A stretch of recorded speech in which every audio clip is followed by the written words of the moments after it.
السلام عليكم ورحمة الله وبركاته. حامدا ومصليا ومسلما أما بعد، فأعوذ بالله من الشيطان الرجيم.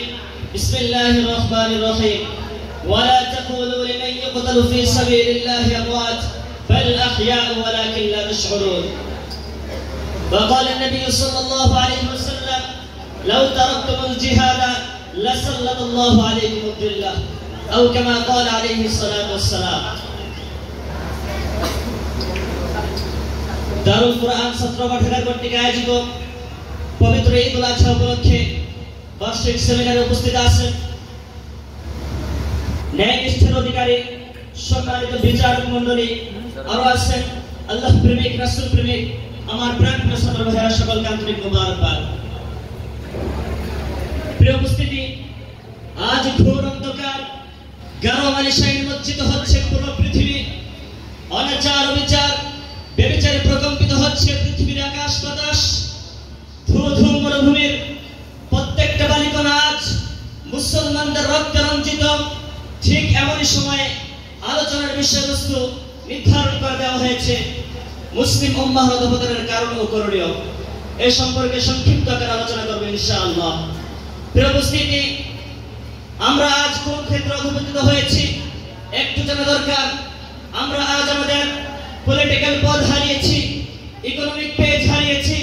অবশ্য দেখলে দেখা যায় পরস্পরে আমরা বিভক্ত হয়ে পড়েছি। আজ আমরা আমাদের মিলিটারি পাওয়ার হারিয়েছি, যার ফলে ওই ইহুদি খ্রিস্টানদের বিরুদ্ধে আজ আমরা হুঙ্কার দিতে পারি না।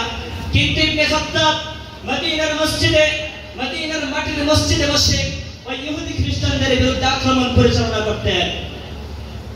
প্রিয় উপস্থিতি, আজ মুসলিম উম্মাহ চূড়ান্ত অধঃপতিত জাতিতে পরিণত হয়েছে। এর কারণ কি? এর কারণ হলো সর্বপ্রথম কারণ হলো আমরা সামগ্রিকভাবে কোরআন এবং সুন্নাহকে নিচ্ছি না। কেউ আংশিক নিচ্ছি, কেউ আংশিক নিচ্ছি না। অথচ কোন জাতি যদি এমনটা করে থাকে, আল্লাহ রাব্বুল আলামিন ওই জাতির উপর লাঞ্ছনা চাপায়া দেন। আল্লাহ রাব্বুল আলামিন বলেন: ফামা জাযাউ মান ইয়াফআল যালিকা মিনকুম ইল্লা খিজুন ফিল হায়াতিদ দুনিয়া। অধঃপতনের দ্বিতীয় নাম্বার কারণ হলো আজকের জাতীয়তাবাদ।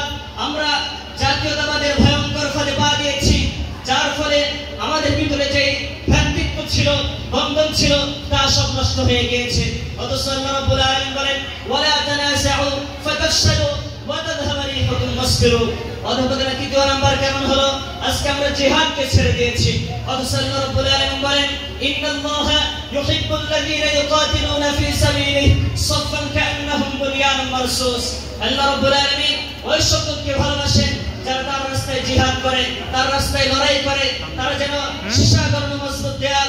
কিন্তু আমরা সে আল্লাহ রাব্বুল আলামিনের প্রিয় রাস্তা জিহাদকে ছেড়ে দিয়ে এমন এক শান্তির পথ, এমন এক কথিত শান্তির পথ বেছে নিয়েছি যা কখনো শান্তি নয়, তা হলো স্পষ্ট আত্মসমর্পণ এবং তাগুতের গোলামি করা।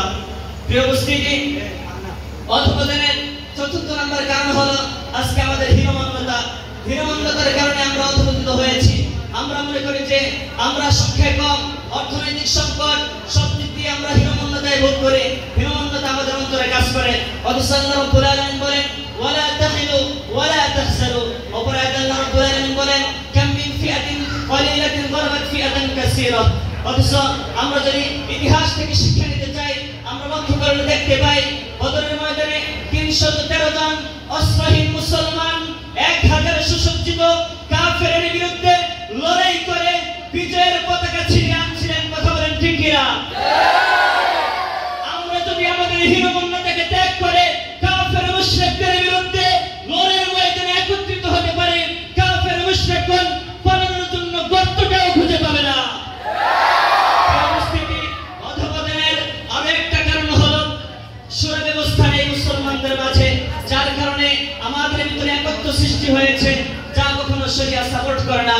অথচ আল্লাহ রাব্বুল আলামিন রাসূলকে বলেন: ওয়াশাউরহুম ফিল আমর। প্রিয় উপস্থিতি, অধঃপতনের এই উল্লেখযোগ্য কারণগুলো হলো এগুলো।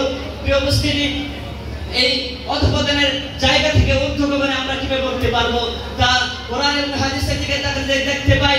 আল্লাহ রাব্বুল আলামিন আমাদেরকে জানিয়ে দিয়েছেন এই অধঃপতনের জায়গা থেকে আমরা কিভাবে ঊর্ধ্বগমনে উঠতে পারবো।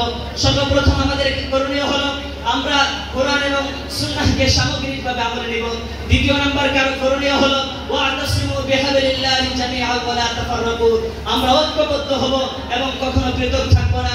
তৃতীয় নাম্বার করণীয় হলো মানুষের মাঝে জিহাদকে প্রচার করব, মানুষদেরকে জিহাদের প্রতি উদ্বুদ্ধ করব।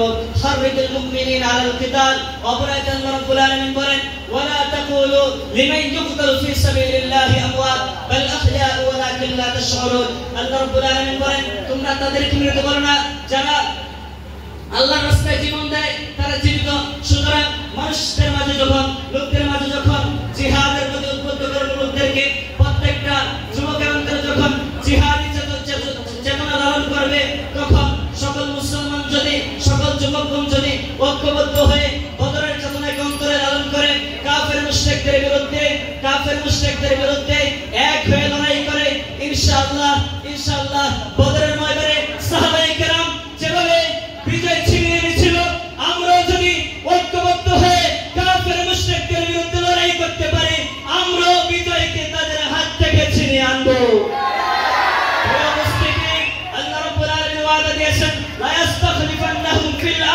জমিনের রাজত্ব আমাদেরকে দিবেন। উদাহরণস্বরূপ আজকের আফগানিস্তান তারা 20-20 বছর লড়াই করেছে। আমরাও যদি জ্ঞান বিজ্ঞান পরিকল্পনা এবং সব বস্তুগত শক্তি অর্জন করে কাফের মুশরিকদের বিরুদ্ধে লড়াই করতে পারি পরিকল্পনা অনুযায়ী, তাহলে ইনশাআল্লাহ এই অধঃপতনের জায়গা থেকে উন্নত করে উঠতে পারবো।